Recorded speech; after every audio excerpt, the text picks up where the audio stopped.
इस साल मध्य प्रदेश में होने वाले विधानसभा चुनाव में अब महज चंद माह का ही वक्त रह गया है।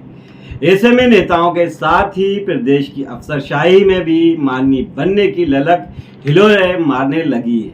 नमस्कार, आप देख रहे हैं नारद मुनि लाइव और मैं हूं आपके साथ जुबैर कुरैशी। दरअसल अफसरों के माननीय बनने की ललक के पीछे जो खास वजह है वे बीते एक दशक में कई अफसरों का माननीय बन जाना। इसमें भाजपा व कांग्रेस दोनों ही समय समय पर उनका साथ देते रहे हैं।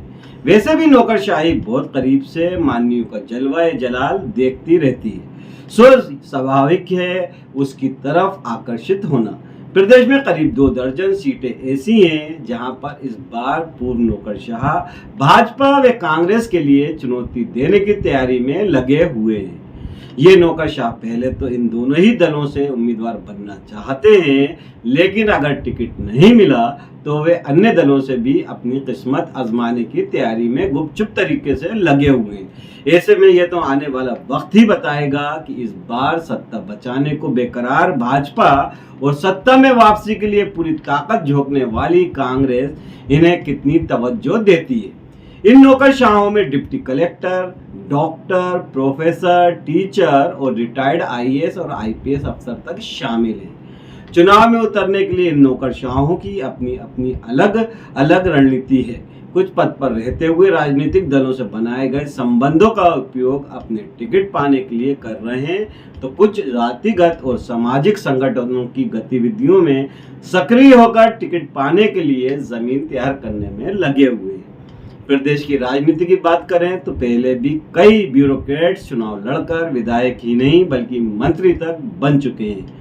कुछ अभी भी सक्रिय हैं। मुरैना जिले की मुरैना सीट से राकेश सिंह भाजपा की ओर से टिकट मांग रहे हैं। उनके पिता आईपीएस रहे हैं और प्रदेश सरकार में पूर्व मंत्री भी रह चुके हैं।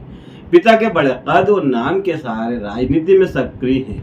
ऐसे ही एक महिला अधिकारी अब भी नौकरी छोड़कर राजनीति में आने को आतुर हैं। ये हैं छतरपुर में पदस्थ एसडीएम निशा बांगरे। वे वैसे तो बालाघाट की रहने वाली हैं। उनके पिता रविंद्र बांगरे एजुकेशन विभाग में असिस्टेंट डायरेक्टर हैं। चुनाव में उतरने के लिए निशा ने अमला में मकान भी बनाया जा चुका है। निशा जो है उन्होंने अमला में अपना मकान बना लिया है। वे यहाँ पर मतदाता भी बन चुकी हैं। वे पूर्व में बैतूल जिले में 3.5 साल तक एसडीएम रह चुकी हैं। इसकी वजह से उन्होंने जो असिस्टेंट रिटर्निंग ऑफिसर के तौर पर चुनाव भी कराया जा चुका है, जो उन्होंने वहां पर रहते हुए कराया था। उसके बाद से भी इलाके में लोगों से मेलजोल बढ़ाने के साथ ही सामाजिक स्तर पर भी सक्रिय बनी हुई हैं। हालांकि वे अभी इसे छिपा रही हैं कि किस पार्टी से चुनाव में उतरेंगी। उनका कहना है कि अभी इसका खुलासा करना सर्विस नियमों के खिलाफ होगा, लेकिन चुनाव लड़ सकती हूँ।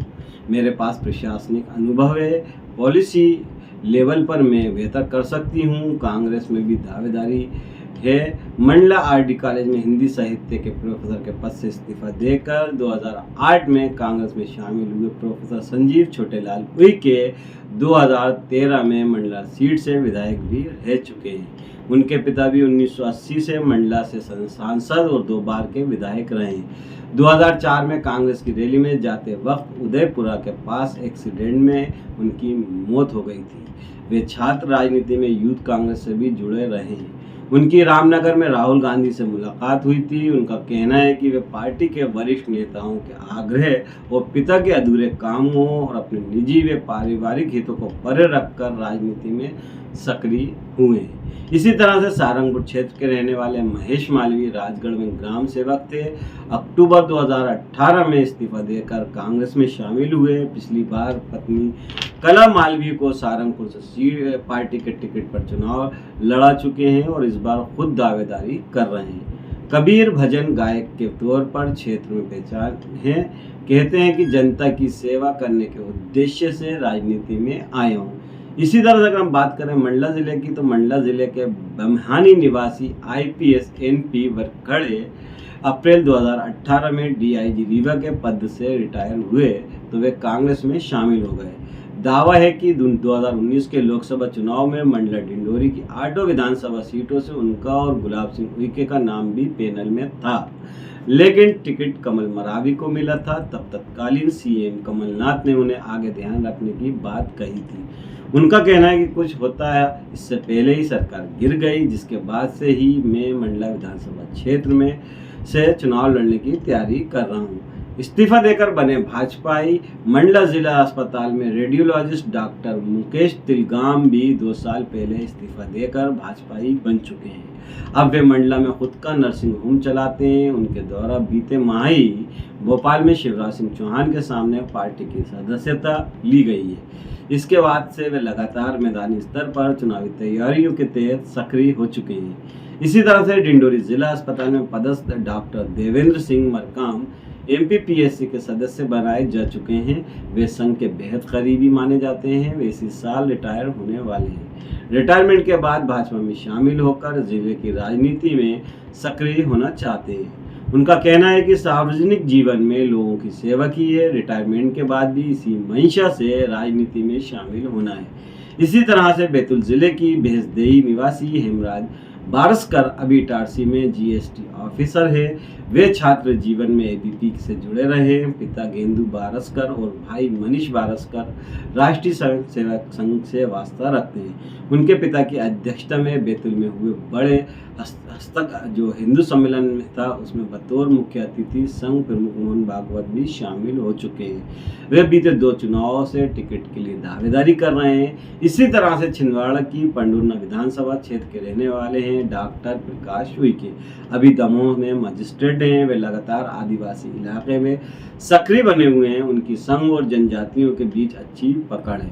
वे निःशुल्क कोचिंग सेंटर भी चलाते हैं। जनजातीय विषय, धर्मांतरण जैसे मुद्दों पर वे काम कर रहे हैं। वनवासी कार्यक्रम भी कराते रहते हैं। डॉक्टर उइके कहते हैं कि मेरी सक्रियता के चलते भाजपा से जुड़ने की पेशकश आई थी। इस बार पार्टी की ओर से अगर टिकट दिया जाता है तो इस्तीफा देकर पांडुरना विधानसभा से चुनाव लड़ने को तैयार हूँ। तो दोस्तों, मध्य प्रदेश के अफसरों के माननीय बनने की कवायद शुरू हो चुकी है। इस पर आपकी क्या राय है हमें कमेंट करके जरूर बताएं और चैनल को सब्सक्राइब करना ना भूलें। नमस्कार, जय हिंद।